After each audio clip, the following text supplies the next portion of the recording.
4, 3,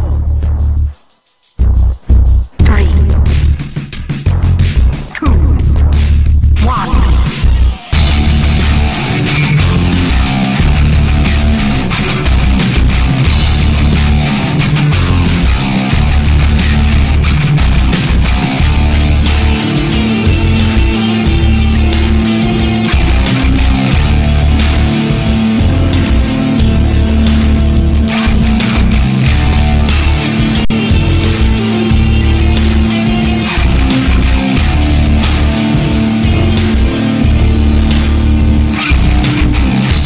Hello everybody, how's it going PC gamers? It is February the 19th for another hour or so, and this is episode number 66 of your weekly PC gaming podcast, Ironhammers Live, which is now sponsored by Green Man Gaming.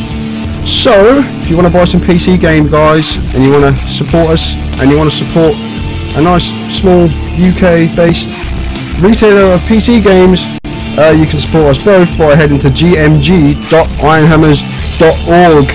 Anyhow, moving on to the good stuff, my name is Bobby Goodin, also known throughout the online realm as Ironhammers, and joining me as ever is hardly Daniel Knappman.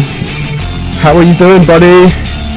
I am excellent, absolutely brilliant. Excellent, I think you've had a rather nice Sunday.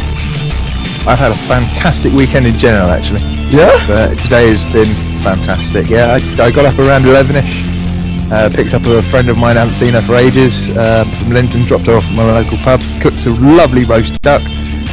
She came round with a mate of mine, and we spent the day eating roast duck, all the trimmings, fantastic gravy, sitting at my mum's in the nice warm house with the fire going, playing on our iPhones, pads and telephones, and just generally chilling out and being lazy as anything. It's been fantastic, and to top it off, I get to do this before I go to bed.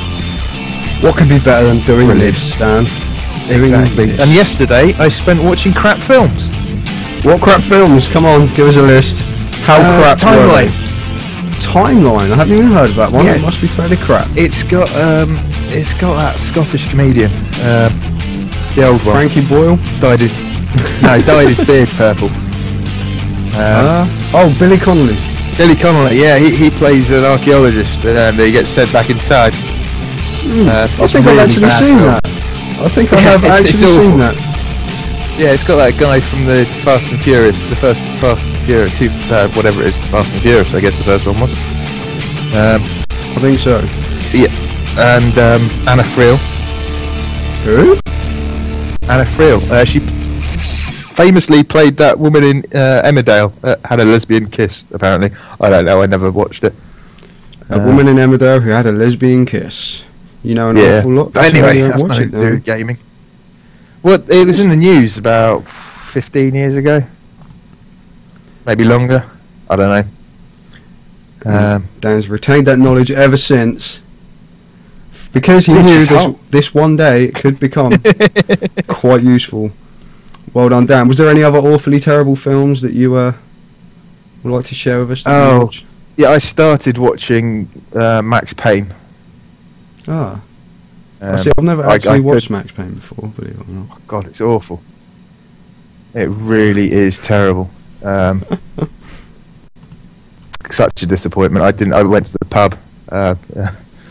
This is shit. I'll go to the pub. Do you want to come around for a roast? Yeah, have a pint. Brilliant. Thank you. Fair play. Fair play. Anyhow, I didn't have any cash. I thought, he'll be at a pub. I'll get a free pint if I invite him around for a roast. That works. See, a it good old-fashioned barter system can still be in place. I've got some cider out of it as well. What more could you want in a Guinness glass? Unless that caught the light wrong. Is it a Guinness glass? It is a Guinness glass. A Guinness glass. It is a Guinness glass. Nicked from my local. As you do. Well, they nicked my Guinness glass, so... one of the best places. Not that I'm recommending anything here, people. If you need a new ashtray...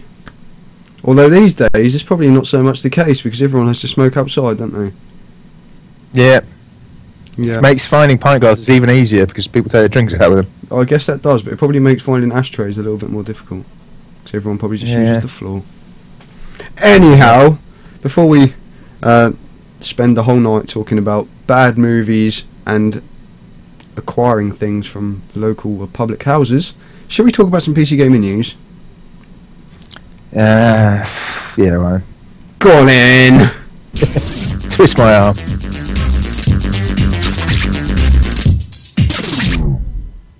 So, this week we picked a few little pieces of news, haven't we, Dan? Yeah, nothing major. We were originally going to just completely abandon the news piece this week because we had quite a bit of other stuff to talk about. But we couldn't. We seem to have forgotten it, haven't we? Yeah, one we forgot about all the stuff we had to talk about, and two, we wouldn't want to rob you of a brief update on the week's PC gaming news. So let me kick it off with Blacklight Retribution entering open beta on February the 27th, which is next Monday, if my mathematics is correct. Something like that. No. Yes, it is. Week on Monday. Yep. And as StarCraft 2 commentators have taught me, you should never try and do maths live. No. It usually goes terribly wrong. But Blacklight Retribution, which some of you may have played Blacklight Tango Down. I don't know. Did you ever play Blacklight Tango Down, Dan? I looked at it. So no, I never played it. Yeah, see, I looked at it in the run-up to launch, and it looked like it could be quite cool. And then it released, and it was pretty terrible, especially the PC version was absolutely shocking. The matchmaking, as far as I know to this day, is still broken. It just doesn't seem to work, and it never really took off. And one experience I'll never forget is Mr. Simon the Diamond Ivanov, who some of you may know from the old days of Gamer Corporation. We tried to play some co-op together because it had like co-op missions, like PvE sort of 4-player co-op things, and we thought, yeah, the servers for like player versus player were being really dodgy, and so we decided we'll just try some co-op and stuff. It should work a bit better, and it was just ridiculous. Like the lag between me and him in America trying to play this game cooperatively was shocking. It was actually completely unplayable, and I never played it since. However, Blacklight Retribution, which is the remade version, which they're kind of coming out with soon, is going to be PC exclusive, so perhaps that could make it a little bit better on that side of things. Hopefully there'll be some sort of dedicated servers or something going on, and it's going to be free to play, so you won't feel like a mug if you play it, and it is terrible. Yeah, it's isn't it coming by the same people that brought us bugger, it's gone. Rusty Hearts. I'm not so sure about that, to be honest. I don't know. Perfect World, isn't it? It's been published by Perfect World, yeah, and it's developed by Zombie Studios, if I remember correctly. So it's the same publisher, but I think it's a different developer. Yeah. Sorry, I meant publisher. But yeah, as it's free to play, and it looked promising from before Tango Down came out. It looked like a nice environment. It's kind of like futuristic. They had all these funky things you could do, like you could get these kind of like sonar things, so you could detect people through walls and stuff like that. It looked quite promising before Tango Down came out, and it was shocking. So hopefully they get it right this time. They obviously had enough interest to be making another one anyway, so hopefully good things come of it, and it will be open beta, which of course means absolutely anybody can play it when it comes out next Monday, February 27th. So check it out, people. Moving on. Right. Dan, I think you've been completing families. Yeah, Remedy have released a statement saying something along the lines of that the Remedy family is now complete, now that Alan Wake has finally, it seems like such a long time, finally arrived on PC, obviously earlier this week. It was a hell of a story, actually. It's taken so long, hasn't it? It was back in 2005 when it was announced. It was first announced as a PC-only game. Yeah, then it was going to be PC and Xbox, and then it became a 360 exclusive. Yeah, thanks Microsoft. Yeah. We know who you love. Well, we kind of knew that anyway, didn't we, I guess? Well, yeah. And Remedy have gone on to say, from their first announcement that their children were born and going to be on the PC, it feels like one of their children have got lost, and now they found him along the way, and their family is complete. Yeah, or maybe stop taking so much influence from Microsoft next time. I think it was maybe less influence and more money. Yeah, well, money is very influential, Dan. Yeah. It sure can be. But yeah, of course.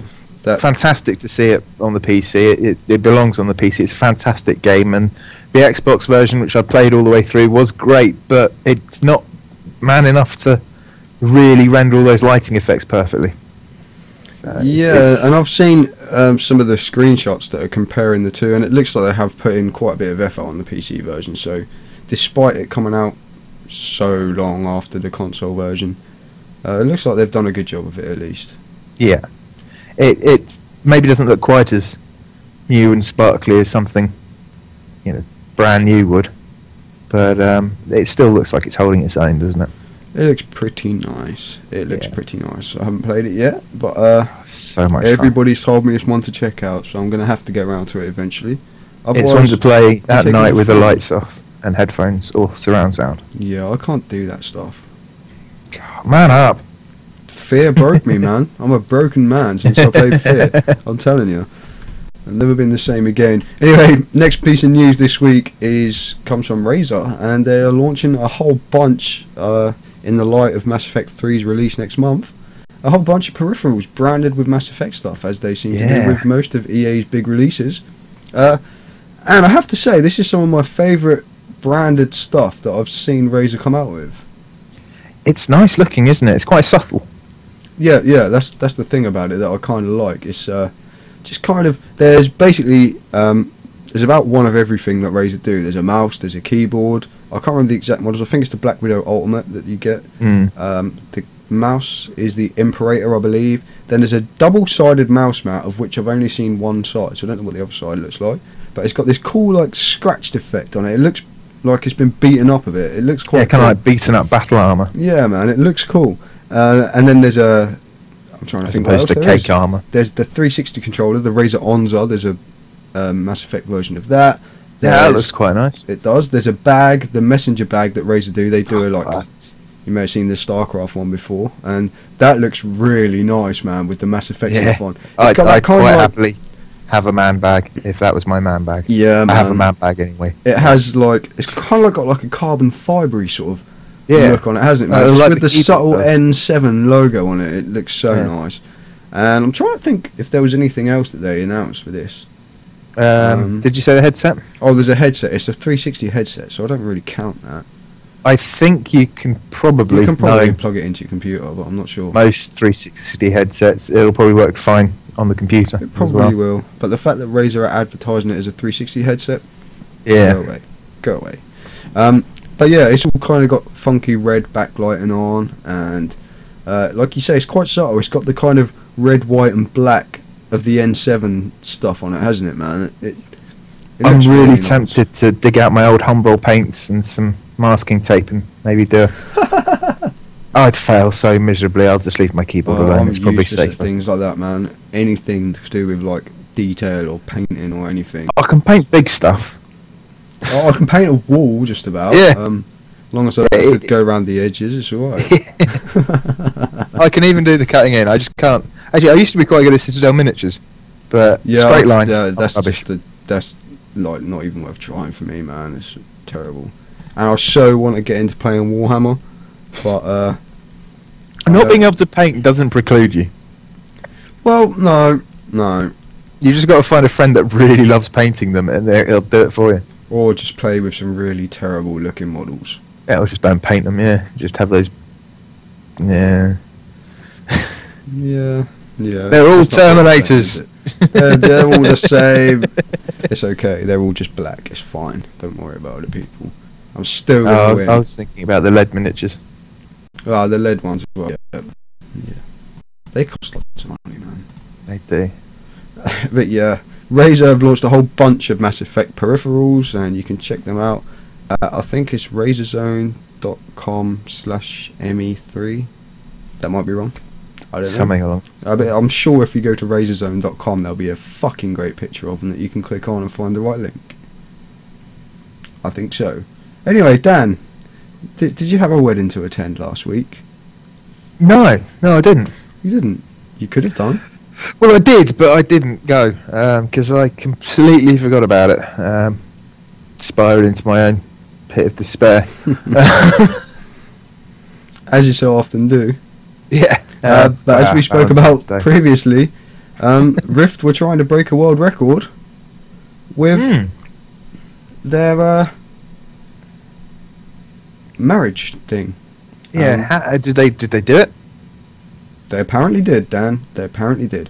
Not that I'm sure that there was a previous record to break for the most virtual marriages in 24 hours, but with their new marriage system that they added in their latest patch on Valentine's Day, apparently 21,879 marriages took place in Rift, which is enough for a new world record, which I imagine it should be. Like I say, I don't know that there would have been much of a record for that before. They've got to be the easiest records to break, man, aren't they? The ones where you just make a new one. It's like, Let's make something up. I think I'm going to go for the most amount of cigarette butts in an ashtray. So that could be quite easy, man. yeah, I've got an empty Quality Street tin. I'll use that as my ashtray. I know a friend who once used a traffic cone as an ashtray, turned Get a upside line down. of traffic. And he had a lot, you know. builder's helmet as well. He did it with that as well. Nice. I have some I very can strange see a ones. problem with the big builder's helmet, although I suppose it does kind of wobble and not fall down, a bit like a weeble. It is. It wobbles and wobbles, but it doesn't fall down. Bloody weebles, man! What are we doing here? Fuck me. We've gone from Rift to Fisher Price kids' toys. Were they I think they were Fisher- were Fisher you- Price. I don't know. I'm going to Google that and just make sure, because we like to get our facts straight, don't we, Dan? Well, you do. I don't really care. I'm going to try and find out whether they actually are. Oh no, they were made by Hasbro's Play School. I'm sorry, guys. Misinformation. But yeah, back on track. We've lost it, Dan. We've lost it. Yeah. This week, 21,879 marriages did take place in Rift, and apparently everything's being sent off to Guinness, and providing that it's all sort of up to scratch, that record should be appearing in next year's Guinness World Records Gamer Edition book. Quite fun. There were some pretty cool screenshots from the weddings, actually. They're very nice, Dan. Now, it's one edition I've never actually seen of the Guinness. I've only actually seen the normal, one that comes out every year. Not the Hang Gamer on. edition. Let me... I got one. Oh, yeah. Guinness World Records Games Edition 2010. It's a bit out of date, I'll admit. But, God, the dust coming off that, people. I haven't had it for a while. Shall I pull a random Guinness World Record from the Guinness World Record Games Edition, seeing as I have it here? Go on then. Best- Is it worth putting on my Christmas list next year? That's alright if you just want to look for a list of random gaming Stuff facts. that's on the internet. Let's do a bit of trivia here, Dan. What do you think is the best-selling non-bundled game ever?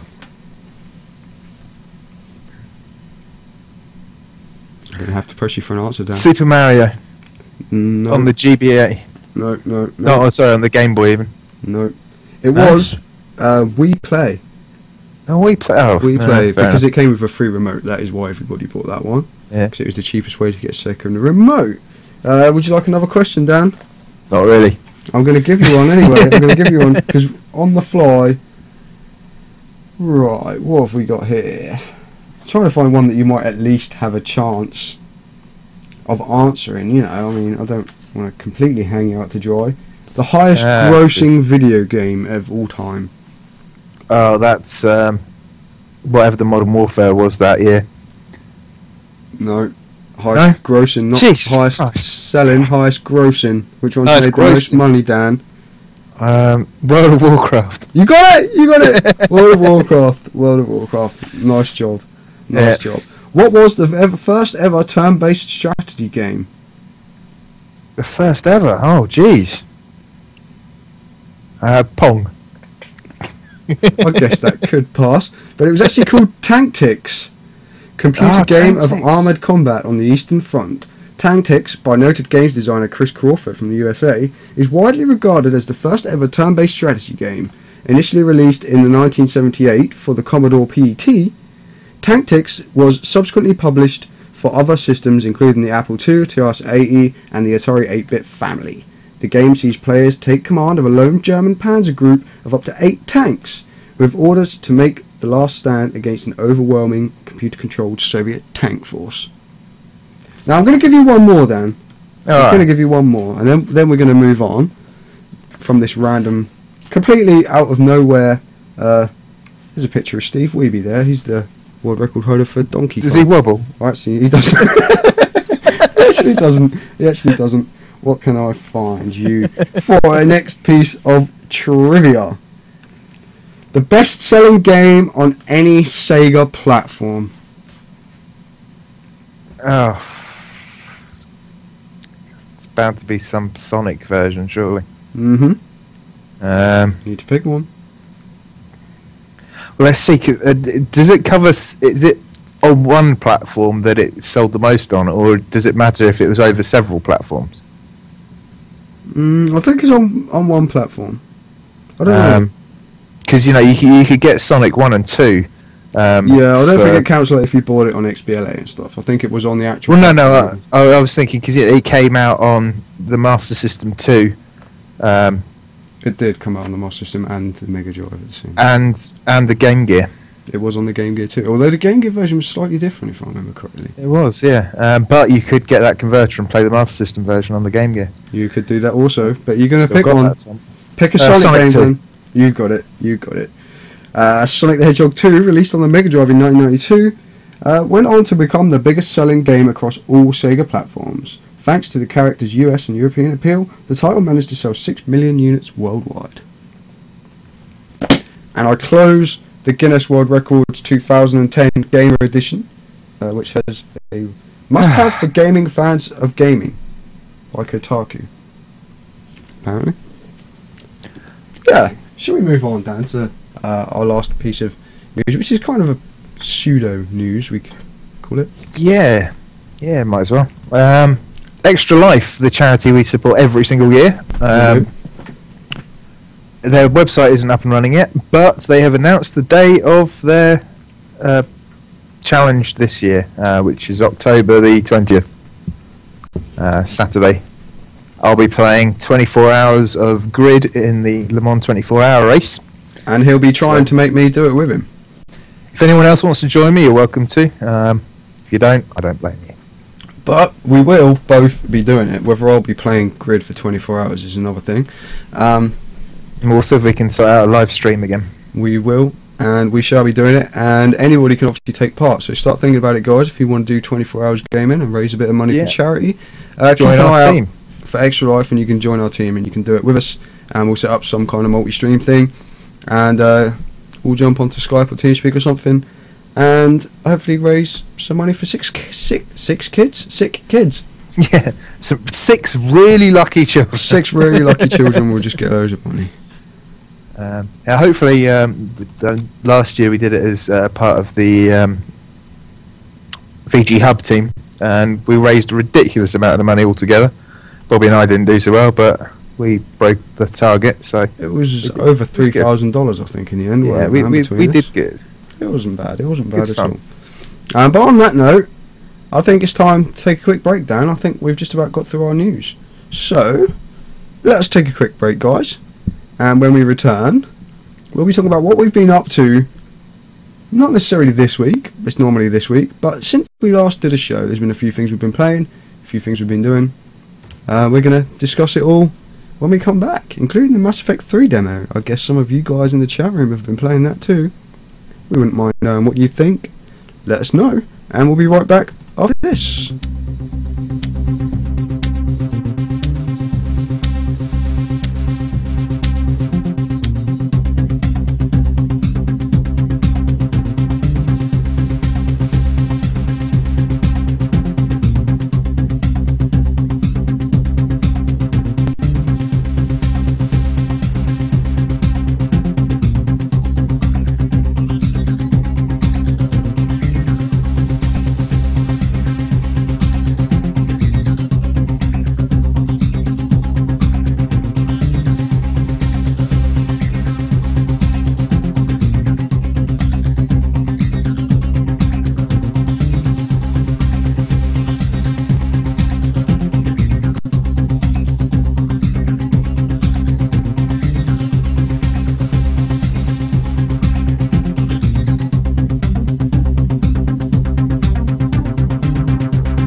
Okay, welcome back, people.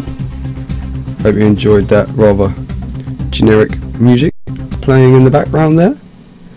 And we're about to go on to talk about what we've been up to the last couple of weeks or so. So I'm going to start off with a little tale of what happened during my much spoken about LAN party. I think Dan's being overspiced by those jalapeno crisps, are you not, Dan?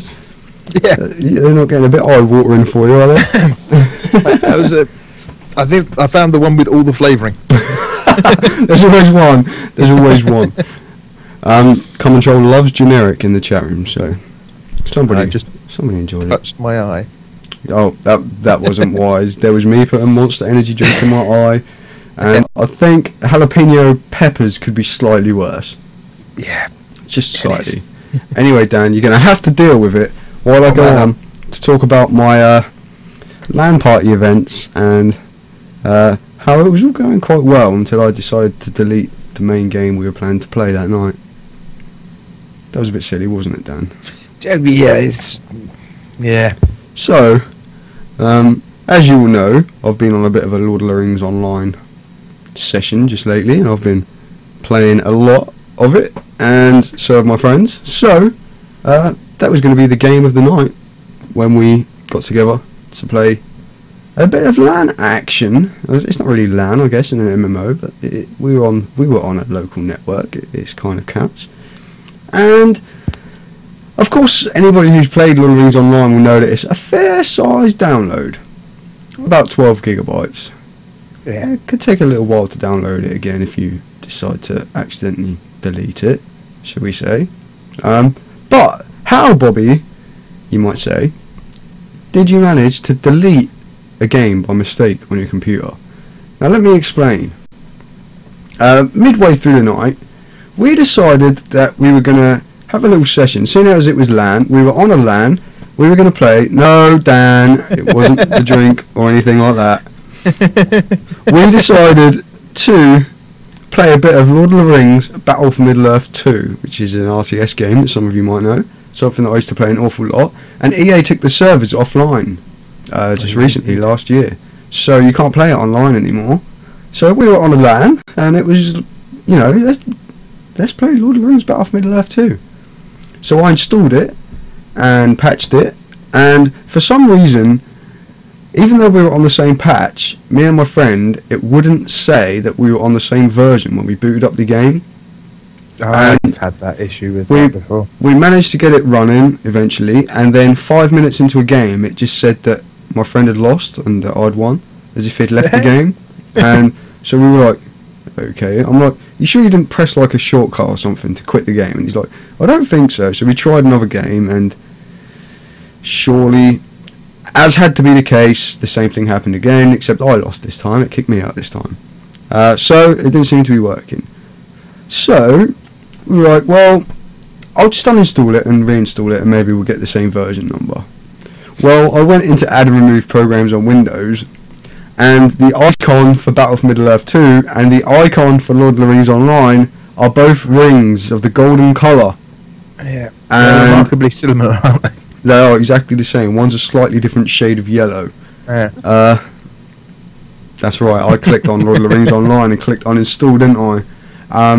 You numpty. I then reinstalled, I didn't realise either straight away, and I reinstalled Battle of Middle-earth and uninstalled it again and reinstalled it again, and then eventually we said, oh fuck it, let's just go back and play some Lord of the Rings Online, and Lord of the Rings Online wasn't there.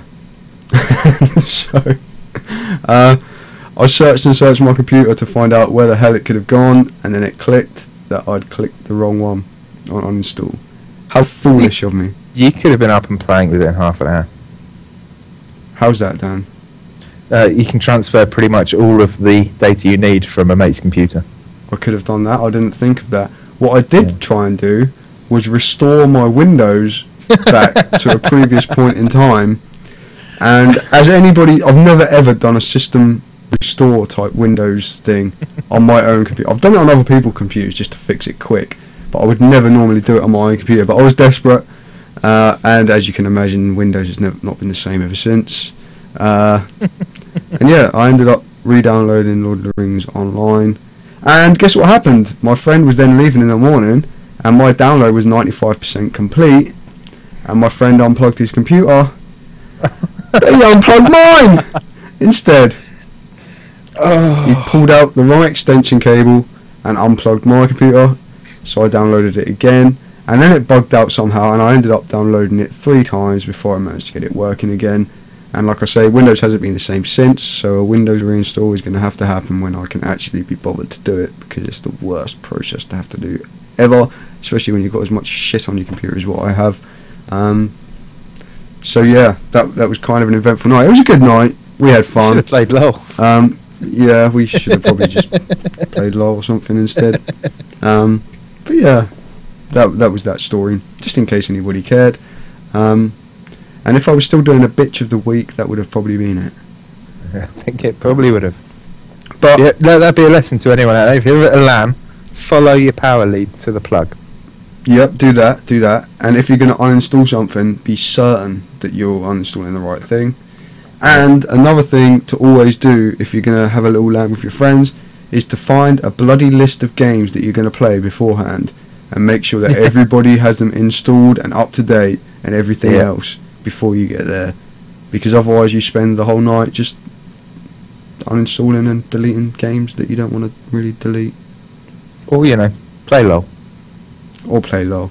Although I don't know any of my friends, well, no, they don't play LOL, so it would have kind of defeated the object if I just started randomly playing LOL. Think of all those extra points you could have got. I could have. Referring all of them, getting them up to level 5 at bot games. Yeah, this is a guy that I've already referred before, and he still hasn't downloaded it ever. So, yeah. But anyway, should we move on to some more recent stuff that we've actually been playing? Why not? There's a few games we've got listed here. So, King Arthur 2, the role-playing war game. I believe you've played a bit of it, yeah, Dan? Yeah, I've played a little bit of it. It's got a long old name, hasn't it? It has, King Arthur 2, the role-playing war game, which, believe it or not, describes exactly what it is. It's a role-playing war game. So, I don't know how much of a fan of these types of games that you are, Dan, to be honest. The kind of RTS grand strategy overview map type. To explain it just quickly to people if they haven't heard of it or played it, the base of it is basically like a Total War game, kind of. Yeah, only with more story than I've ever had in Total War. Which is the real good thing about it, man. That's one of the things I love about it. At first, when I started playing it, it felt like I was reading one of those old choose your own adventure novels that I used to have as a little squad. Like a text adventure type game, sort of. Yeah. Yeah. It is. And that sets up all the backstory, and then you're moving your character around on the map, and it's kind of like a top-down isometric kind of Civ 5 view of the world. And you're going around places doing stuff. Suddenly there's a battle, and suddenly it goes from that to a full-blown troop-based RTS, which is just like something like Total War. Mhm. And I loved it. It was fantastic. I really enjoyed it. I need to play more of it. Good. Glad you liked it, Dan. Yeah, great fun. I thought So bit of a hog. Yeah, see, this is one of the problems that I ran into, was a really terrible frame rate, which is something that lots of people have complained about. And considering that I far exceed the minimum specifications, if I put it on the lowest settings and put it onto DirectX 9, and I could still, sometimes even on the world map overview, be getting about 15-20 frames per second. And it's a bug in the game, definitely. See, that's the weird thing, because my system's slightly lower spec than yours. Yeah, and I And, bet you're running an Nvidia card, Yeah, and I Absolutely guarantee fine. that's what it is. I bet it's ATI users that are having the problem. It always seems to be the case. Hopefully, the next driver update or something will fix it. But well, let's hope. But yeah, it ran. Basically, it didn't drop low enough for me to actually bother looking at what the frame rate was, because I didn't notice any problems. So yeah, I had that bit of an issue with it, but the good thing, leave it out. The good word that I have to say about it is, despite the fact that it was running most of the time at 15 frames per second, I still kept playing it, which means it must be good. So my experience with it was, like you say, Total War kind of, but with lots more story. So Yeah. how the story kind of works is that anybody who's played Total War will know all about the world map overview part of the game, where you're making all your choices and building your units and all that kind of stuff. But on this, you get like quests and objectives. So it will say, go speak to this guy in this village, and you have to actually march your army to that place. And then, like Dan says, you get a kind of little text adventure thing. And like you actually, a bit like in say Mass Effect or something, you get a choice of what you want to do, and it will affect the outcome differently, and your character's morale and different stats will be changed, and that gives you different abilities, because it's King Arthur and it's not just Total War. You can get spells and cool shit like that, man, and throw lightning bolts at the opposing army, and there's obviously all types of mythical beasts included in it, like there's like little dragon things and that kind of stuff going on as well. So it's quite a change to play that type of game with in that setting, if you know what I'm saying. It's quite nice. Yeah, the story itself, however, did feel a little bit hackneyed. Yeah. The premise is you're playing the son of King Arthur who's on his Did you, deathbed, and you've got to go and find his cure, basically, haven't you? But then it starts. I found bits where it was touching on, the kind of Robin Hood kind of mythology. Yeah, it covers a lot. Did you play the prologue part at all, or did you just? Yeah. You did play the prologue part as well. Yeah. But yeah, it's quite a nice story, man. It's not bad. Yeah, it's not bad something, at all. It's something to keep worth you going a look at through those God. parts, because I always play those types of games, and on that turn-based part of it, there's always a feeling that I perhaps should be doing more, and you don't really never know when to stop.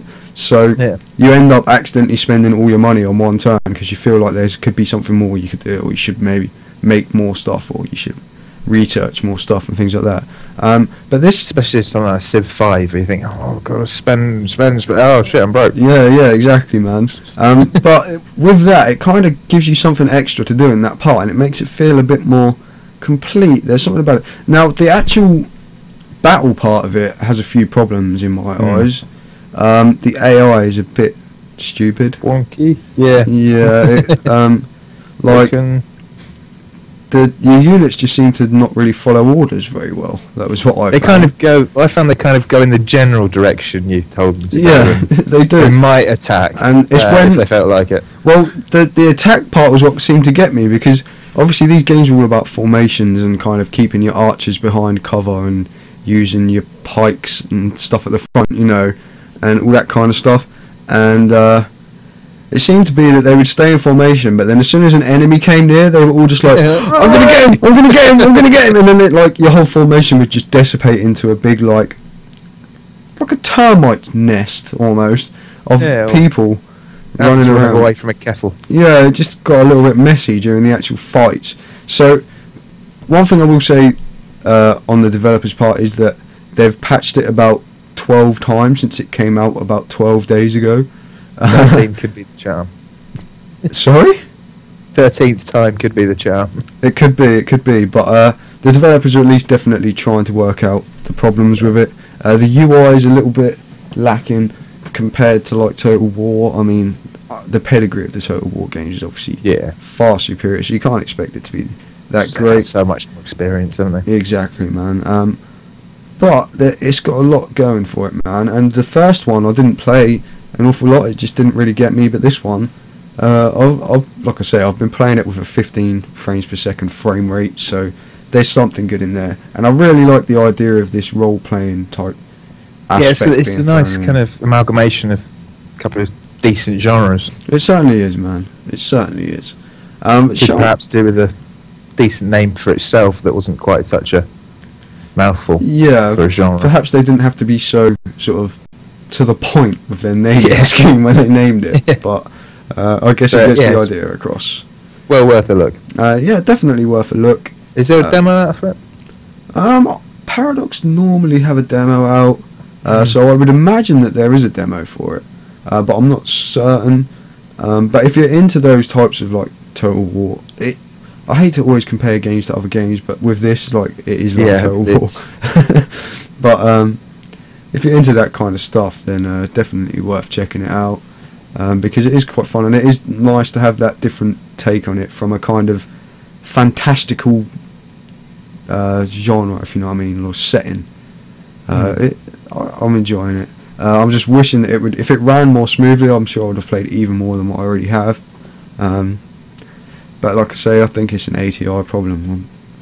There's no way that that reducing all the settings to nothing basically could not. I mean, the frame doesn't change. If I put it on full settings, it's 15 frames per second. If I put it on nothing, it's 15 frames per second. So it's obviously not a hardware problem as such, if you know what I mean. It's in the software or it's in the drivers somewhere. But moving on to something that ran beautifully on my computer. Almost too beautifully. The Mass Effect 3 demo came out earlier on this week.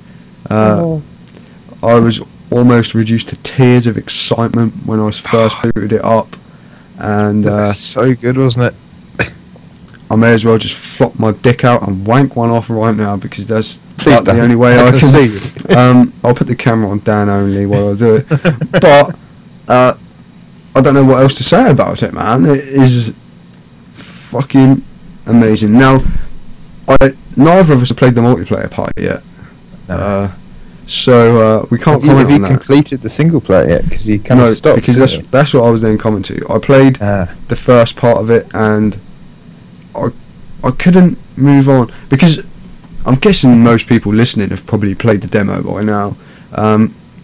So I'm not really going to spoil anything as such. But the first part, until the part where you see the Normandy and you jump in the Normandy and the other guys go off in another little shuttle thing, that is the point where I played up until, because I felt as if the next part was going to go full into the game, and that I was basically going to be absolutely gutted when I played more and realised that it was just a demo and I couldn't play everything. So on that note, I stopped, and I was just like, I'm going to wait until the actual whole game comes out. I'm not actually going to touch the demo anymore. I'm just going to play the full thing. But any worries I had about the multiplayer messing up the single player, or the third one not being able to live up to the second one, or they're cocking around a bit like they did with Dragon Age. Yeah, exactly, man. All those worries are gone. That opening sequence was fucking amazing. Did you think what I thought the first time? The very first glimpse of the Normandy. Oh man, it was great. Did you think that's got a bit small? And then suddenly realised it was a child with a toy. Yeah, that bit at the beginning. Yeah, man.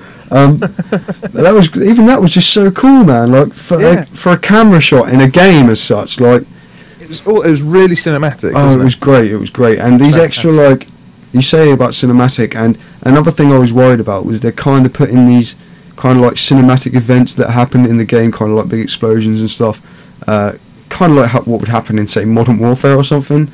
Not necessarily an actual quick time event as such, but they were speaking about it in like some of the developer diaries and stuff, and I was kind of worried. But it all comes off absolutely amazing, man. Fantastic, isn't it? It just looks great.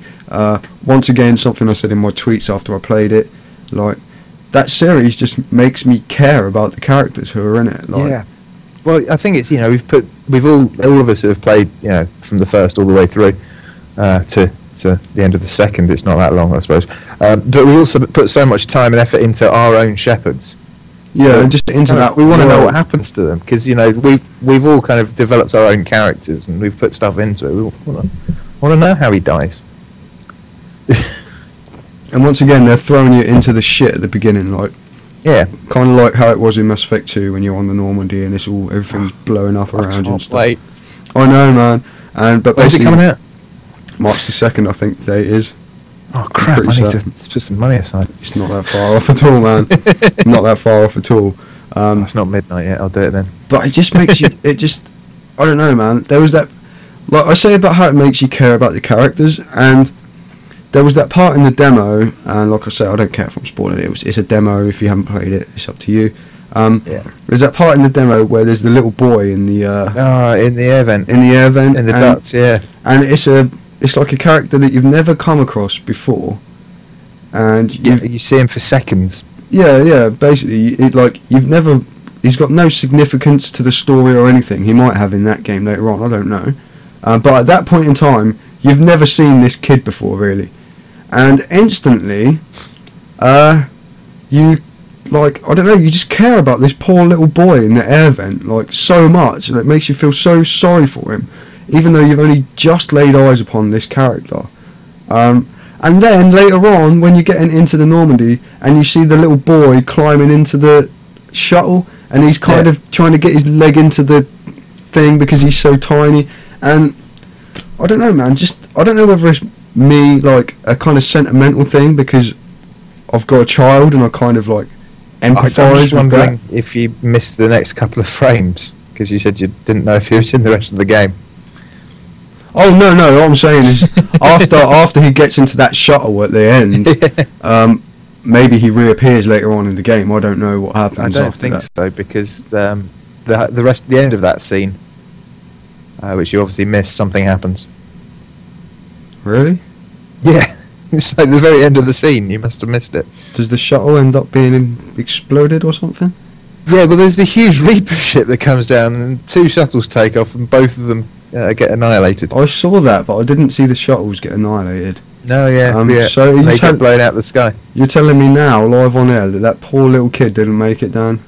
Yeah, that poor little kid that never existed in the real world anyway is dead. I felt so much for him. But anyhow, I don't know if like the first minutes of a demo can provide that, I hope it's not like Hollywood films where all the best bits are in the trailer. I doubt that'll be the case. But you can tell there's more to come. There's so much more to come. I continued the demo, and it does give you a little bit of a spoiler, but not a huge amount if you've played the first 2. And it's a much more actiony based part of the game, and the combat's is still great. One thing I loved actually when I didn't try the other modes, but when you start it up, it gives you 3 choices of how to play the game, doesn't it? It does. You can have the shootery version, the RPG version, or the I'm a total idiot, just give me the story version. Okay. I went for the. I had to say totally idiot. I'm a journalist. I don't have time to play through the whole game. So I went for the RPG version because that's how I'm going to play it, and it was fantastic. The combat was great. I played it on my 360, not my PC, because I don't think my PC can actually do it justice. And Kinect actually worked really well on it. Yeah, surprisingly well. Kinect. The whole voice command thing, it felt so much more immersive. You know when you see the little dial and it says it's got the 2 or 3 things that you can say. For your dialogue options, you just read it out and it picks it, so it feels like you're actually part of the conversation slightly. But I didn't try the squad movements and other things because I was being lazy and I was enjoying just playing it far too much. But I shall give it a go properly next week. And another 2 weeks' thing, time. which I wanted to mention to you and anybody else that might be in Dan's position, where they've played the first 2 on a console. There's actually a character creator little piece of software which you can put in all the choices that you made throughout the last 2 games, and it will give you a save file to import into the third one. Yeah. So if you have a save file on the 360 and you'd rather play this one on the PC, you can kind of get your save. It's not really your save file, but there is a way to get at it and play this version on the PC. And likewise, if your PC isn't man enough, which most of the listeners probably isn't a problem with, you can do that the other way as well, I think, with the choices you make in the beginning of the game on the 360 and probably PS3 version. From within the game. Yeah. Yeah. See, this for the PC, this is like an actual separate like mod tool, I guess, that someone's made, which just produces a save file, basically.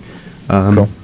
But I am going through Mass Effect 2 again before Mass Effect 2 comes out. I know in the second one there was an option, so if you'd accidentally deleted your save, you could actually go through and make all of the decisions. Yeah, man, there is. I was tempted to bring back Rex because my Rex was dead. Oh no, did Rex die? He did in mine, yeah, in the first one. Poor Rex. That woman shot her. I can't remember her name now. My speech wasn't high enough. Rex got shot in the head. It sucks when a character that you care about dies in that game. Rex is awesome. It actually matters. Like, that game actually makes you care. That's one of the great things about the demo, actually. If your Rex is dead and you want to see him again, play the demo, because on the second bit he's in it. And it was great to see good old Rex again. I also need to play that game again. Yeah, I can't wait, man. I cannot wait for it. Like, I've been excited for games before, but I don't think there's anything like you say about investing time into your character and like through previous games and things like that. And I don't know if it's even that as such. Well, it's the combination of everything, isn't it? The story, the way it's presented to you, the music. It's just all fantastic. Everything. That whole world is just amazing. And well, it's one of the few IPs where I've actually thought, I want to read more. I've read all the books. They're fantastic. The books actually don't really follow Shepard. They follow some other characters, so I won't go into in case you want to read the books. But really good. Recommend them as well. You can also get the audiobooks if you have lazy eyes. You can. Or you drive a lot. On Dan's recommendation, I started listening to one of them. Yeah? And what do you think? I did start listening to it. I really, really liked it, right? Yeah. But Is that the first one? yeah, I got through the first few parts of it, which I think was about an hour's worth of content. Is dodgy pronunciations? The narrator just doesn't. Yeah. It's not even the pronunciations. He says sword sometimes. He seems very monotone. Yeah. He doesn't kind of portray the feelings of what's going on, if you know what I mean. He gets better. He does get better, does he? Maybe I'll listen to it more. Because after listening to the first few parts, I kind of thought I might actually prefer just to read it. Yeah, you do get more out of reading it. I listened to them first and then went back and read them.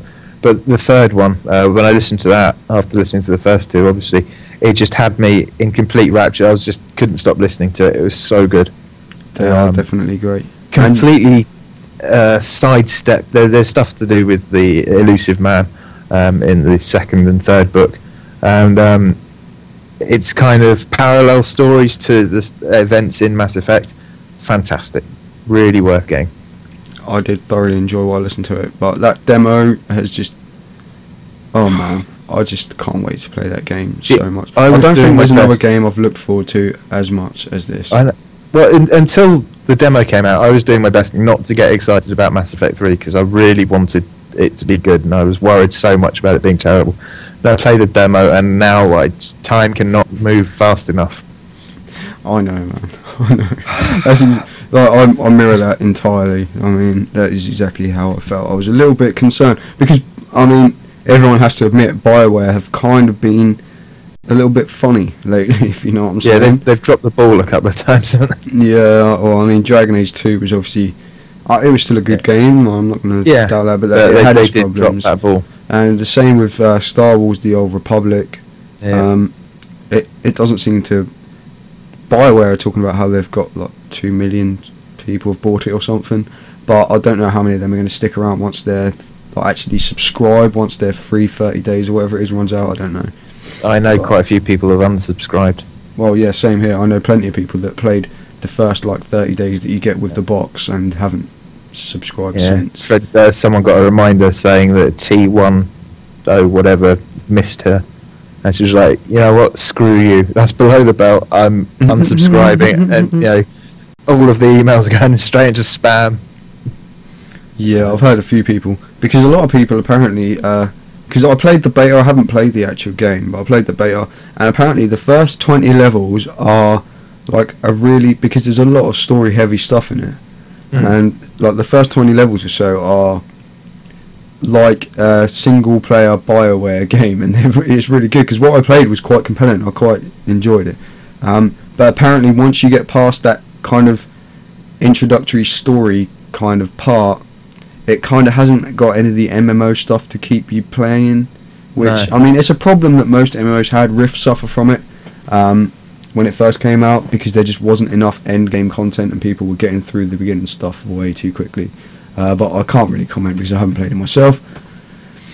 But what I can comment on is another MMO as we move on, and that is Terra, which is the something realm of Arborea. I can't remember what it stands for now.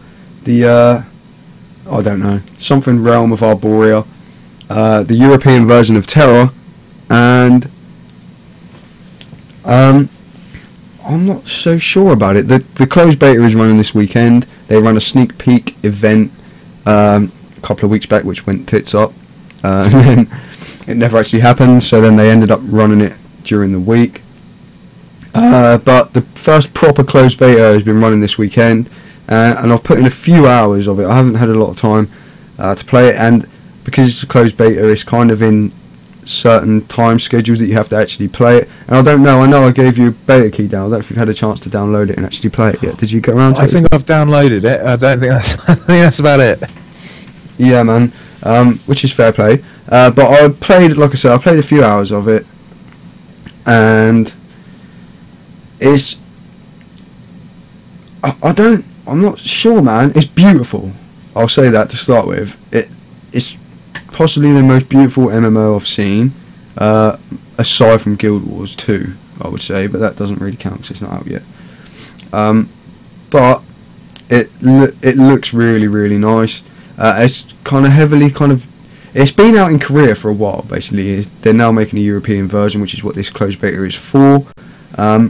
It's got that kind of Eastern look to it, like it's kind of over the top, like kind of like Devil May Cry, sort of in a, like big giant swords and all that kind of anime kind of feel to it.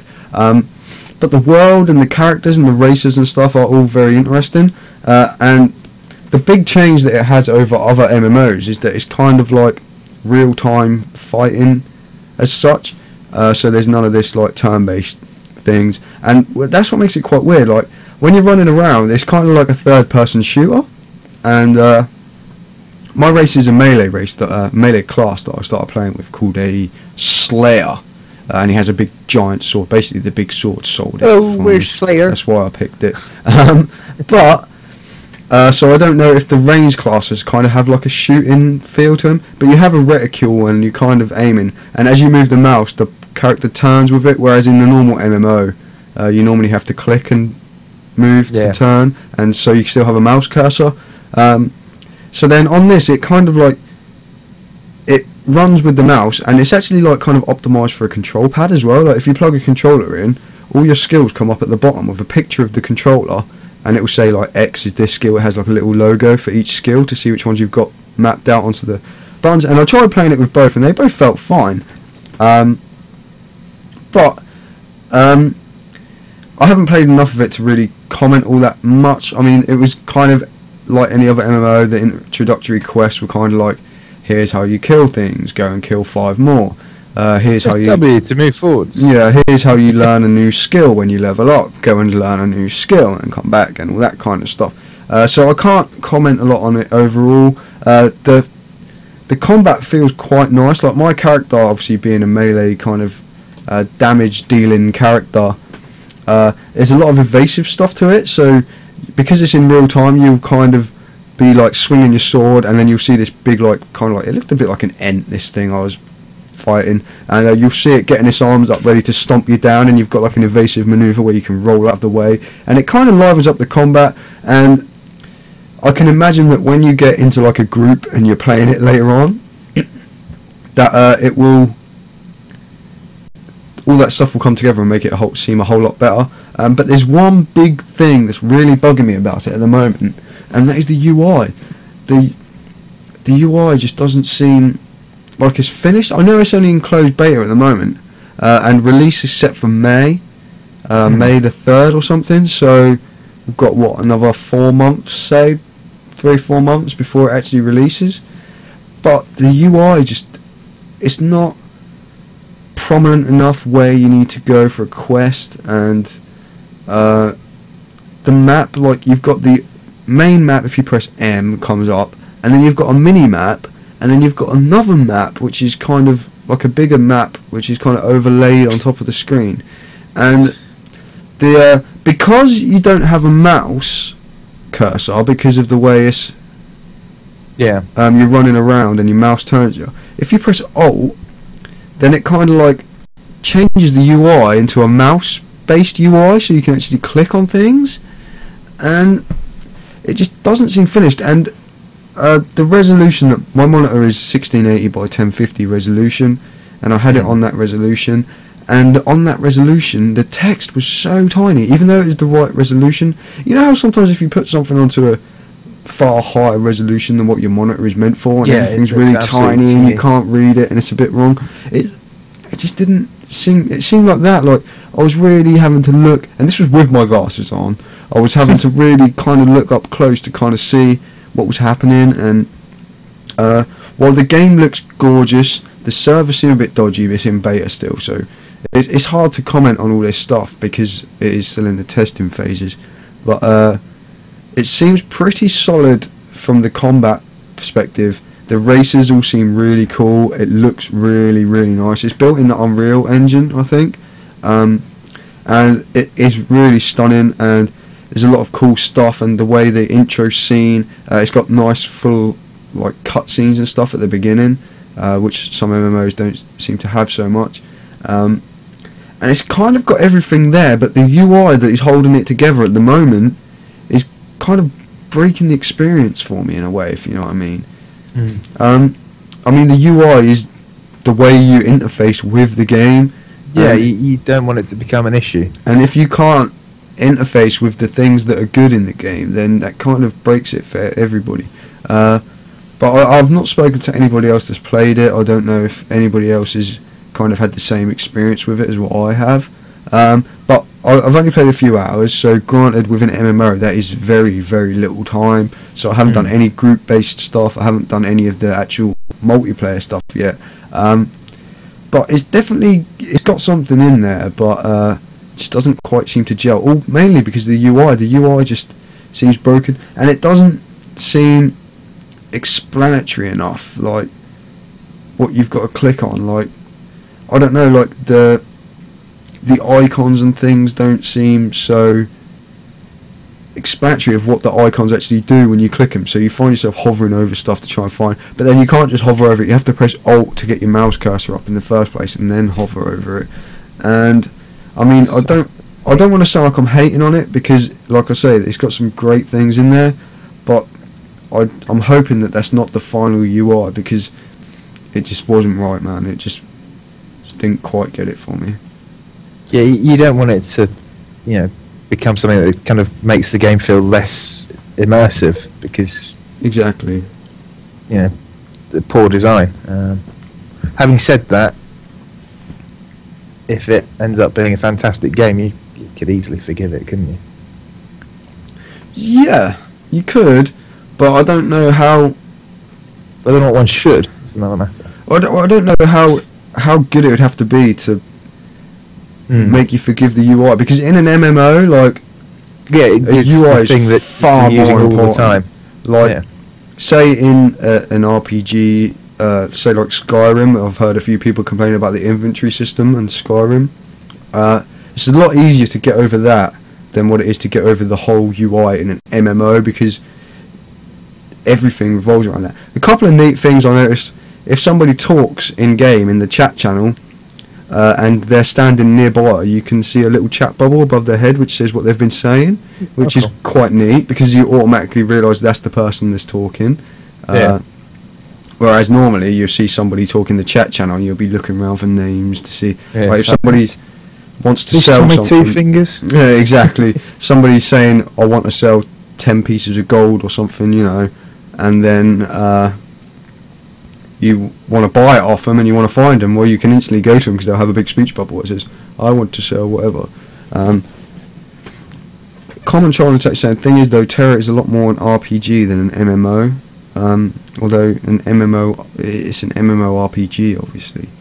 And I think the only thing that could define the difference is the multiplayer part, which I believe there's plenty of like raid type scenarios and stuff. So I guess any MMORPG is more like an RPG if you don't play it with other people. Does that make sense? Yeah, I think too much in every MMO I've come across recently. They seem to have put far too much in the MM bit and not enough in the RPG bit for my liking. Perhaps. But then I don't like playing with other people, so yeah. See, my favourite part of MMOs is the massively multiplayer part of it, which looks good. There's plenty of people on the beta playing, plenty of people grouping up to do different instances and stuff. There's obviously a few bugs still in there, being in closed beta. But the thing about it is, which worries me about it is they're taking on a subscription model, like a classic subscription model, which for me, I don't know if it's a good idea to do that anymore. I mean, Star Wars just did it with BioWare with the Old Republic and such. But there's a hell of a lot of Star Wars fans out there, aren't there? That will pick it up and try it out. Exactly, but for this, I don't know if they would be better releasing it on a free-to-play model. I don't know. There is a huge amount of people that are looking forward to it. I know that much, and I think it has the potential to be really, really, really good. But that UI is just kind of bugging me in a minute. Perhaps once I learn the UI a bit more, it won't become such a problem. But at least the UI is different, I guess, because most other MMOs, the UI is exactly the same. So I'll at least give it that. They're trying to do something different with the UI. So yeah. Moving on from that, the last game that I've been playing recently is Oil Rush. Have you heard of that one, Dan? No. Tell me more. Well, it's a strategy game. It's based in the future when oil is pretty much gone, and different factions are at war over the remaining oil supplies. And it's a naval strategy game, so it's all based in the sea. But it's like I say, it's quite futuristic. So your units will consist of like guys on jet skis with guns and stuff like that, which is pretty cool. But they take RTS and try and simplify it down into the most simple way possible, kind of. So, for example, each team will have, the map will be made up of a series of rigs which are in the ocean, like oil rigs. Some will be oil rigs, which when you capture them, you get barrels of oil every so many seconds. You get another barrel of oil, so it's like your resources. Other rigs will be like, say like a barracks or something, so it will like train units. But once you capture a unit which makes jet ski guys, it will automatically start making jet skis until it gets up to the maximum number of jet skis that rig can make. Right. So you don't have to actually build the units yourself. You just capture the bases, and they start pumping out units automatically. And basically, all you're doing is moving the units from base to base. Like, you can't actually say grab a load of jet skis and say I want them to go here in this part of the ocean or something. You have to send them to another base or to another rig or platform, I guess you could call it, like a platform in the ocean. And you're making units and you're moving them around bases, and the other guy is making units and doing the same thing. And as you capture more platforms, you can then make more units and more oil rigs, so you can then build up defences on your current platforms that you have, because you're getting more oil in, so you can add like turrets and stuff to your actual base and like bunkers and things. And I love the idea of it, man. It seems so good when I first started playing it and playing the tutorial, but then as I got into it a bit further, I noticed that there was just something that wasn't quite working with it. And because of the fact you have to put units onto bases, like say for example you could have 2 platforms and they both have say 10 units on. You can select the platform and say I want to send 50% of the people from this platform to this platform, or 25% or 10%, or you can deselect one type of unit and say I only want to send the flying units to this platform and leave the ships here, or something like that. But there comes a problem where the AI doesn't allow for the fact that you have to be around a base. So there was one map that I've been struggling with, I've got it on normal difficulty and I'm struggling to do it because it's there's like a V shape. It's the map overall is, I understand people listening have probably got no idea what I'm talking about. But the map overall is like an egg timer shape, like a hourglass shape. Right. So my strategical thinking was, if I capture the units on the bottom half, which is where I started, and posture all my units in the choke of the hourglass, which is where the other attackers are going to come from, then if I put all my units on that rig, which is in the choke, then that's the part that I should be defending, and nobody should really be able to get through until they've defeated that platform there, you know. But what happens is the enemy or the AI seems to click on a rig that's in the back of my base, and because all my units are collected immediately around the platform, they just go straight past and completely bypass all my units, and then it turns into this frantic kind of game of sending things backwards and forwards between all these different places to defend stuff, when it kind of breaks the strategy of it, if you understand. Like, I mean, strategy is all about positioning and you know, holding the part of the map that's most beneficial to you at that time, and being able to hold a position with the least amount of units possible by using choke points and by using things like that. Like, think of 300 for example, you know. It just, the fact that the AI doesn't attack things within a big enough radius, it seems, just allows it to turn into this big kind of game of musical chairs in the middle of the ocean. And I haven't yet played with other real people yet, so I don't know if maybe that could fix it, but it's an amazing idea for a game. It seems great. They've taken real-time strategy, the units are produced automatically, and this is something that End of Nations is doing as well, but in a much different way. They're kind of simplifying the RTS back end of it and concentrating more on where do you put your units and what do you attack. But Oil Rush is not that expensive to buy, and it's got really nice graphics. When you boot it up, you can choose between OpenGL, DirectX 9, DirectX 10 and DirectX 11. You can change all your settings. Because it's got OpenGL, that means there's also a Linux version. I'm not sure if there's a Mac version because they use OpenGL too, so there could be. There's even a Linux version. So I was all like gunning, you know my feelings about people making games for Linux. If you've ever listened to the show before, you understand I can't wait for more people to start doing that stuff. And as an overview, and before I played it, and as I was playing the tutorial, I was like, this is a really good idea for getting people into strategy games, and even for somebody who plays a lot of strategy games, it seemed really good. But then as I was thrown into the more open battles that weren't the tutorial, it kind of started to fall apart a little bit.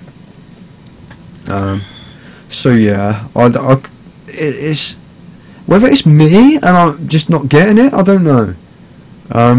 But it seemed far too hard for what it was. I don't know if it was difficulty or because I don't think it was the actual difficulty of it. It was the I don't know. It seems unbalanced. It doesn't seem. It just doesn't seem. It's balanced. the AI OP. Is that what you're saying? It's not that the AI. It's not that the AI is OP because I can quite. But if the thing is like.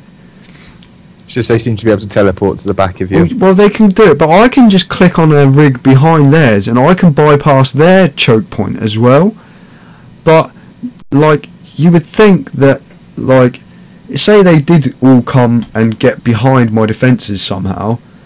Like, say if that was StarCraft, for example, I would have two choices. I can either go back and leave my forward position and defend to try and to kill them off and risk giving up that platform at the front, or the other option is when they start to bypass you, then push forward yourself and counter-attack, and they've either got a choice: do they still keep attacking your base and lose theirs, or do they pull back to try and defend, and you kind of pressure them? You're like it's almost like you're trying to bluff them into pulling back. It's like, well, if you're going to go past me, I'm just going to keep going towards your base.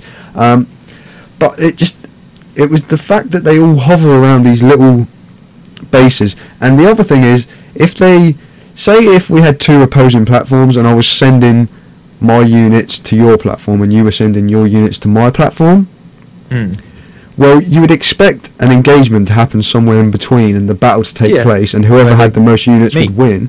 And yeah, exactly, would win and then go on to the next platform. Well, because they always gravitate towards the platforms, if there's two massive armies going to each other's opposing platforms, they'll pass each other and they'll they'll attack each other as they're going past each other. They will shoot each other. But they'll keep going. They won't actually finish the battle. They won't stop and engage. They just keep going past and maybe kill a couple of units from each one and just keep running straight past each other. It's just, I don't know, man. It's a shame because it looks so good and it just seems a bit broken. I don't know. Maybe patching could fix it. Maybe a sequel will fix it. But yeah, I can't praise it as much as I wished I could because it looks beautiful as well. And there's a great thing because a lot of the orders that you're given are just move to this base, move to this base. If you press F, it goes to what's called an action can. Right. So you can issue all your orders and say, I want these people to go there, these people to go there, these aeroplanes to go and capture this oil rig over there. And then you press F, and it will zoom in on the units that are in action at the moment, and it will kind of go around them and like have a cool camera swaying effect as it like kind of rotates around the units as they're in battle, and you can kind of watch your orders playing out because you haven't got to worry about keep building new units because it's all automatic. But it just didn't quite feel there. So yeah, I understand I've ranted about that for way too long, and probably anybody listening is wondering what on earth I'm talking about. But it's called Oil Rush and it has a great idea, but it's not quite there. So we're going to take a short break. We've had one email this week with 2 questions, and they're quite good questions actually this week. They're not bad, are they? Not bad questions at all. Very thought-provoking. So we're going to take a short break, and when we come back, we'll move on to our inbox and answer this email. See if we can do it justice. So after that massive rant, try and find some music to play for you during the break. We'll see you very shortly. Apparently we have another email as well. So I'll have to check that one out during this break. We'll be right back, guys.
Welcome back, everybody.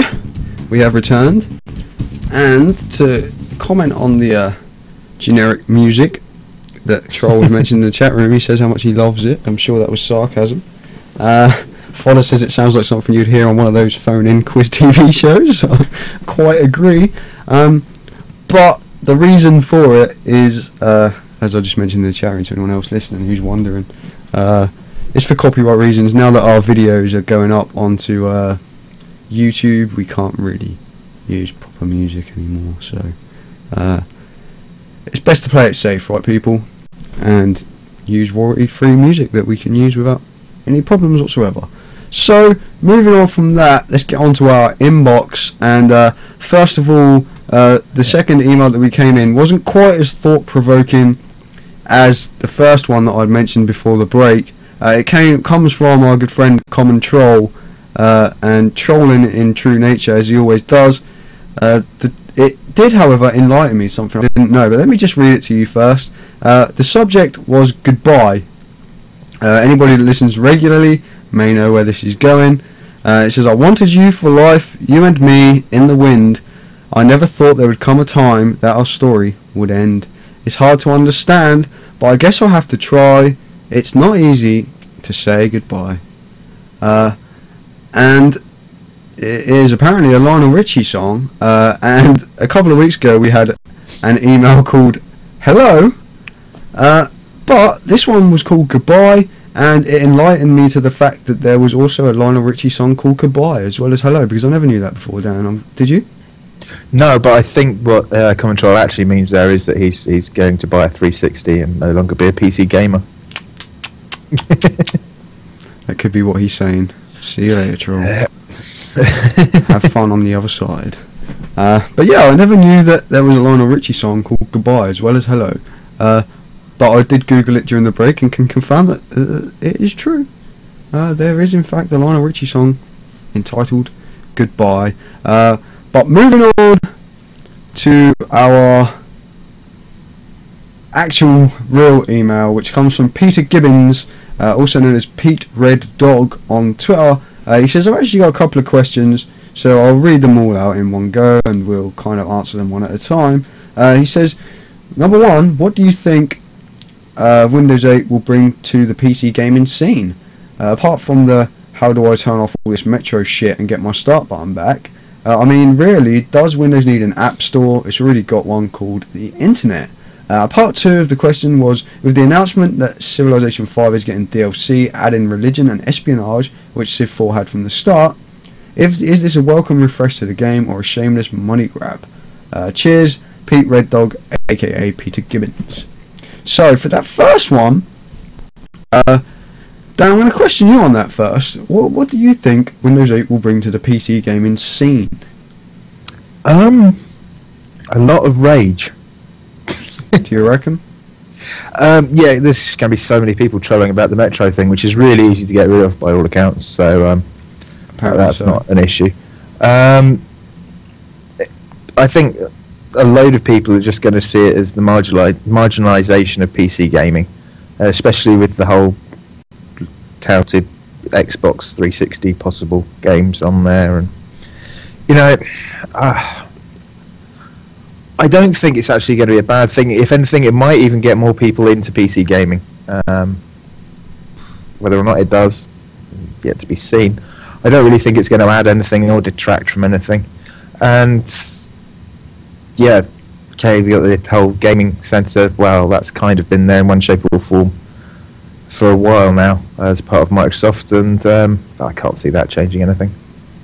I kind of fall in line with you there, Dan.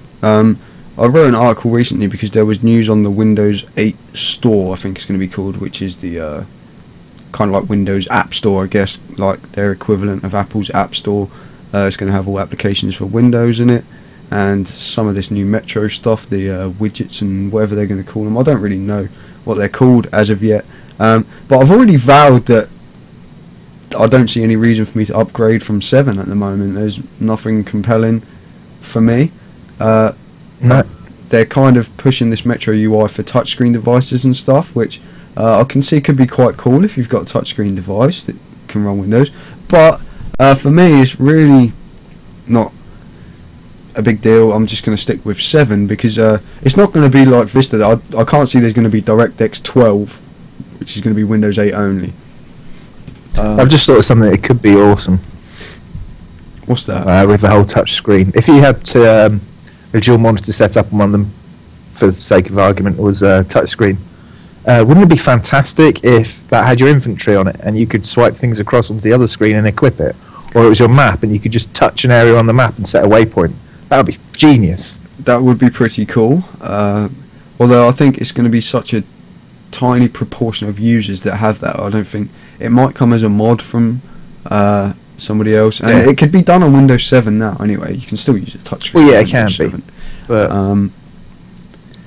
But yeah, I wrote an article not so long ago because of this. I'm going to try and pull it up now actually, because immediately I can tell you one thing that Windows 8 is going to bring to PC gaming, and that is Hydro Thunder and Missplosion Man on the PC. Because they're going to be part of the Windows 8 store, which are previously games that have only ever been available on Xbox Live Arcade. So that's one thing that Windows 8 will bring to PC gaming. I'm assuming that the Windows... They are quite fun. They are. I've always liked the look of Hydro Thunder. I've never had the chance to play it. So that coming to Windows would be quite good. I'm hoping that this Windows store, and I'm assuming that they will also release it on older versions of Windows. I can't imagine that the store is going to be exclusive to Windows 8. It'd be kind of silly if they did. But the other thing that I mentioned in that, I mean, there's a list of games that have been confirmed for the Windows store, which I'll quickly run through now. Hydro Thunder, which was one of the main ones that kind of caught my eye. Toy Soldiers, Reckless Racing, Angry Birds, something that I can't pronounce, so I'm not going to try. Rocket Riot, Full House Poker, Tentacles, Crash Course, Missplosion Man, and Wordament. So a few of those, obviously, kind of generic Windows sort of games, and a few of them are going to come installed. I think Full House Poker, for example, will be installed as standard on Windows 8 PCs. But things like Hydro Thunder coming across, which is that first sign of Xbox Live Arcade exclusives coming across to Windows in Windows 8. There's different ways to feel about that kind of cross between Xbox and Windows, but I mean, Windows 8 is not going to take away anything we have already. I mean, Steam's not going to disappear because of the Windows 8 store. You know, we're still going to get all of our games that we usually have, and I don't think that it's really going to make too much difference at all for us, just as general PC gamers, apart from the fact we might get some extra games, and also the fact that having a built-in app store, like take an iPhone for example, a lot of people play games. A lot of iPhone users are people that would never call themselves gamers, but they play games on their iPhone, if you understand what I'm saying. Because the App Store is there, and because the games show so prominently in the App Store, a lot of people end up buying games that they probably might not have ever considered before.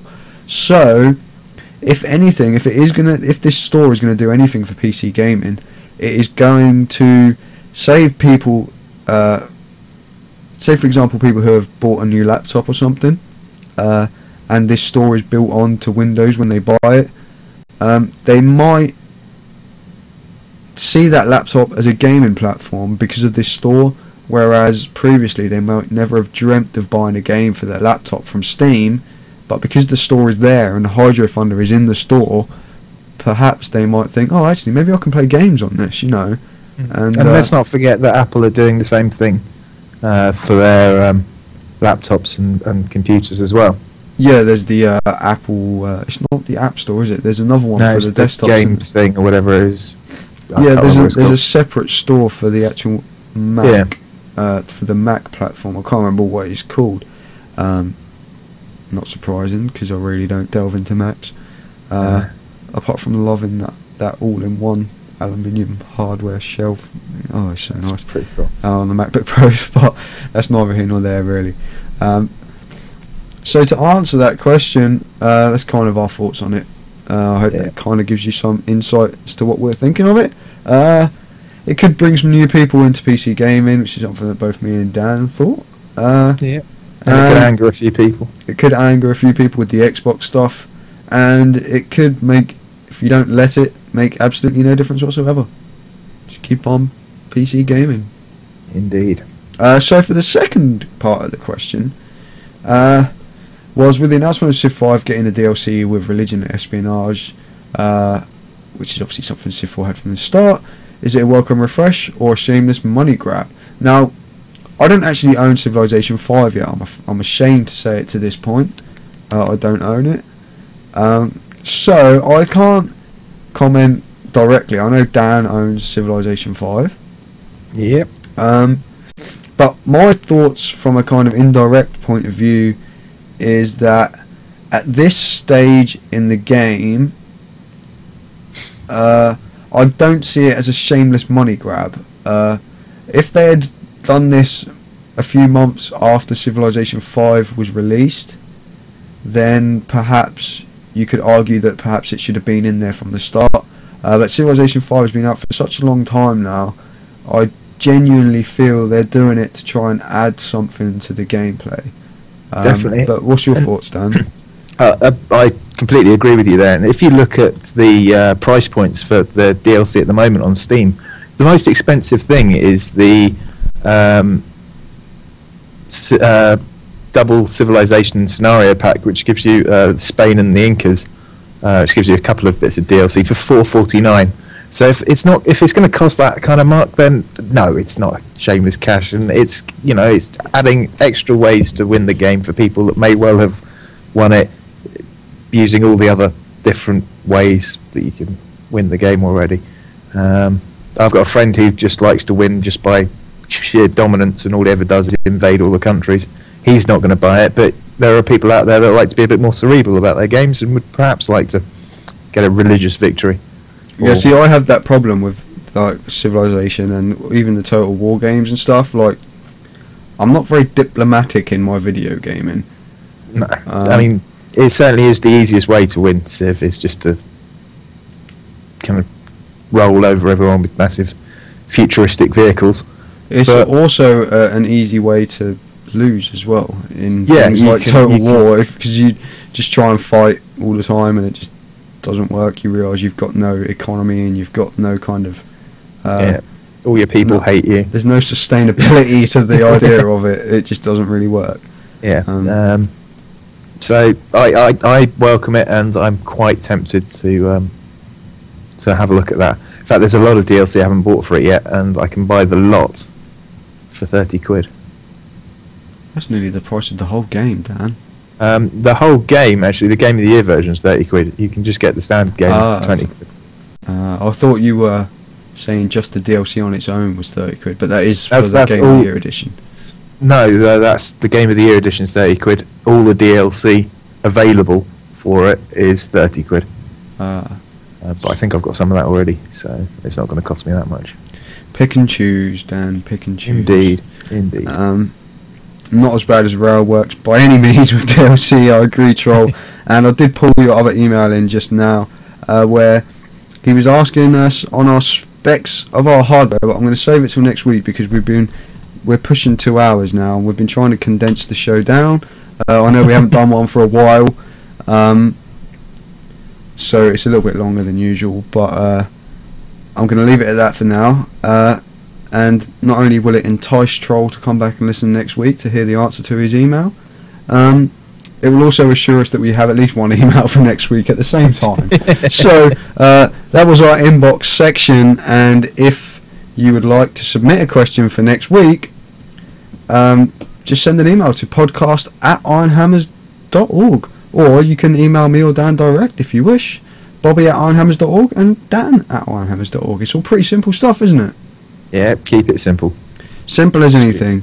And Troll misses the question of the week, and it's something that me and Dan we were discussing the other day about how to move the show forward. With, as you might have noticed in recent weeks, we've been experimenting a bit, mixing things up, and I think we are going to try and do a kind of topic of the week, question of the week type thing.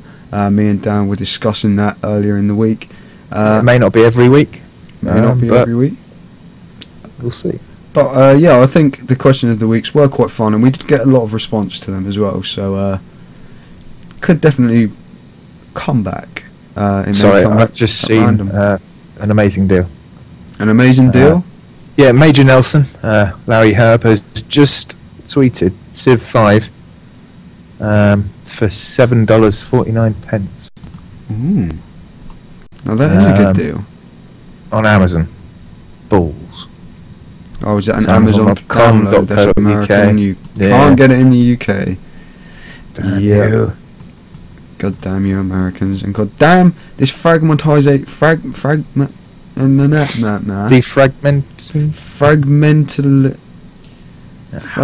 how would you Decompartmentalized?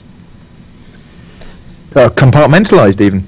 compartmentalized thing of sales across the internet dependent on region. Yeah. For example, the recent Origin thing, a quick rant of pre-order Mass Effect and get a free copy of Battlefield 3, and it was only in the US.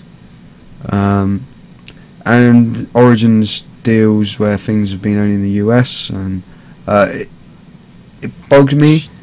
And I know Green Man Gaming have done it recently with stuff which is only in the UK on EA stuff, but that's to do with the publisher. I know they want to sell EA games across the world, but EA don't want them to. They've only got rights to sell them in the UK, so that's kind of the reason why that happened. But sort it out, publishers. I mean, it's really annoying when you're given a good deal to somebody and somebody else can't get it because of where they live. I mean, we wouldn't mind so much if we couldn't see it.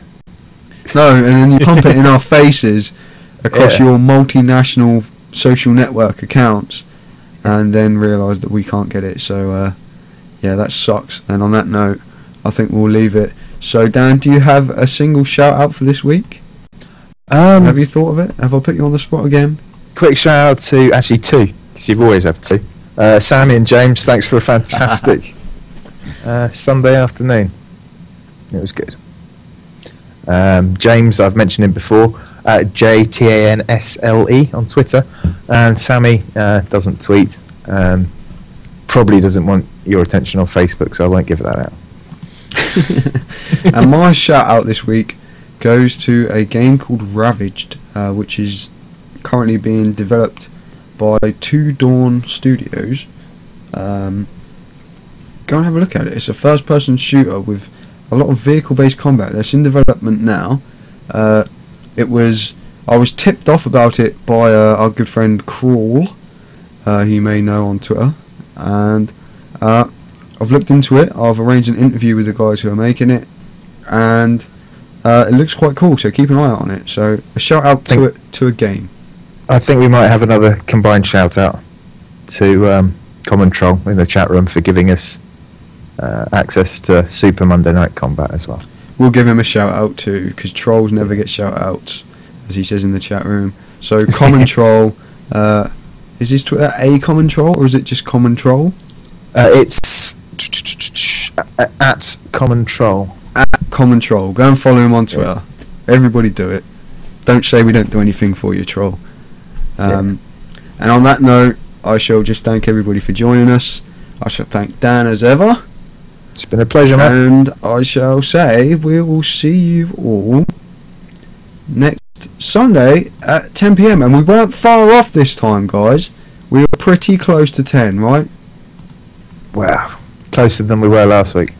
A lot closer than we were last week. So we'll leave it there, people. Cheers for listening as ever. Check us out at ironhammers.org. Follow us on Twitter at ironhammers, facebook.com/ironhammer5, youtube.com/ironhammerstv, itunes.ironhammers.org, and don't forget about our sponsors, Green Man Gaming, where they have a bunch of deals going on currently. I think it ends tonight, but 20% off of a bunch of horror games using a code that they have on their site.